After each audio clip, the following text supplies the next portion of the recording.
Two princes, one crown, and a mystery that's haunted English history for over 5 centuries. Today, we step inside the walls of the Tower of London to uncover the truth, or at least get closer to it, about one of history's greatest royal cold cases, the disappearance of Edward V and Richard of Shrewsbury, the princes in the Tower.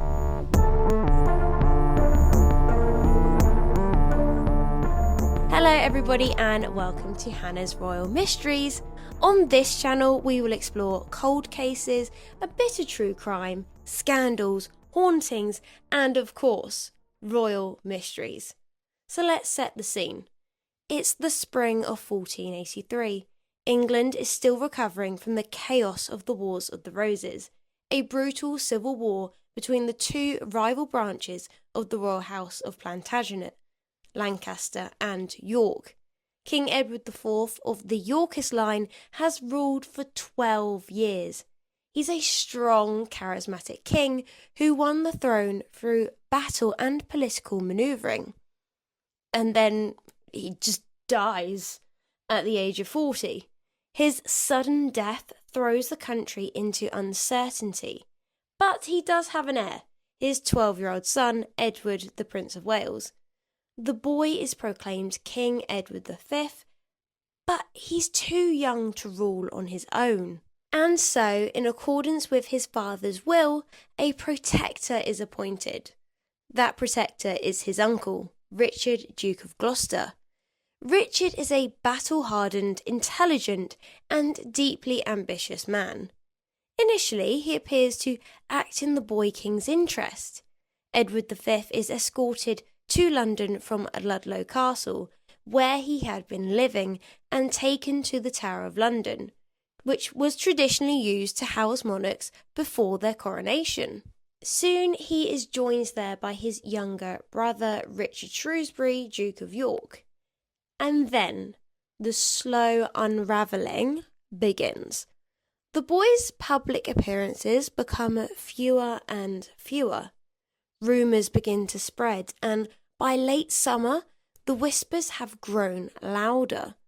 The boys are missing. They're not officially declared dead just yet, but they vanished, gone. Their uncle, meanwhile, has declared their parents' marriage, so his brother's marriage to Elizabeth Woodville, invalid, branding his nephews illegitimate. With this very convenient technicality, Richard then takes the throne for himself, becoming King Richard III. So, what happened to King Edward V and his brother Richard? Were they murdered? And if so, by whom? Or were they smuggled away in secret?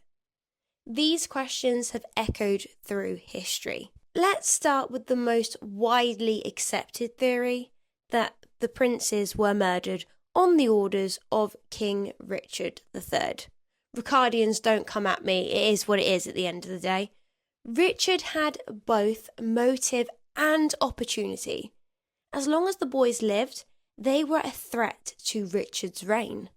Many people believed they were the rightful heirs. Rebellions were already brewing in their name.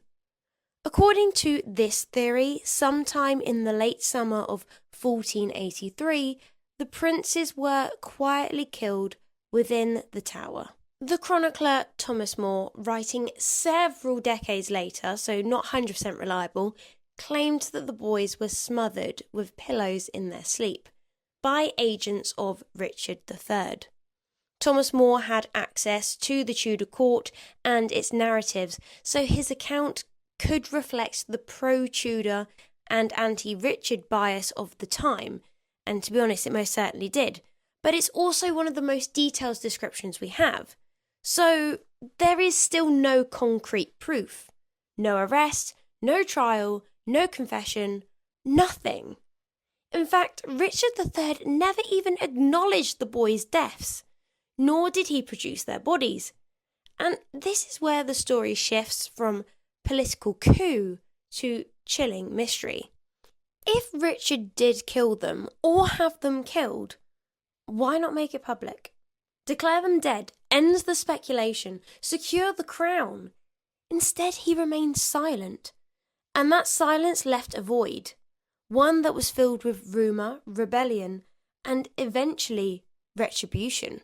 In 1485, just 2 years after taking the throne, Richard III was killed at the Battle of Bosworth by the forces of Henry Tudor, who then became King Henry VII. Henry married the prince's sister, Elizabeth of York, uniting the warring houses of Lancaster and York. But the new king had a problem. If the princes were still alive, they had a stronger claim to the throne than he did. So here's theory number 2, that King Henry VII had the boys killed after taking the throne. It's possible that the princes were still alive and imprisoned in the Tower when Richard was overthrown. Henry, seeing them as an ongoing threat, could have quietly eliminated them. This would explain why Richard never acknowledged their deaths, because they weren't dead. Henry VII was notoriously paranoid and obsessed with eliminating rivals. He imprisoned and executed other Yorkist claimants, including Edward, Earl of Warwick, and tried to stamp out all opposition to his rule. So the idea that he may have had the boys killed isn't exactly out of character. But again, no evidence, no public announcements, no bodies. That brings us to a third suspect, Henry Stafford, Duke of Buckingham, a powerful nobleman and initially a staunch supporter of King Richard III. Buckingham had his own ambitions. Some suggest he acted independently, perhaps hoping to gain favour or control the throne himself. He had access to the Tower and may have decided that removing the boys would destabilise Richard's position and open a path to power. If that was his plan, however, obviously it failed tragically. He later rebelled against Richard and was executed. Now for the twist. What if the boys weren't murdered at all? What if they escaped? Several claimants emerged in the years that followed, most famously Perkin Warbeck, who claimed to be Richard, Duke of York. Warbeck gained support across Europe, including from Margaret of Burgundy, the boys' aunts. He was eventually captured and executed by King Henry VII, who maintained he was a fraud. But Warbeck's poise, his influence in court life, and his ability to win royal backing has led some people, like Philippa Langley, to wonder, could he have been the real prince? I have done a review on this theory on my history channel, so go check that out. If I'm being completely honest, it's just so far-fetched, I just don't even think it's possible. Well, I don't think it's probable.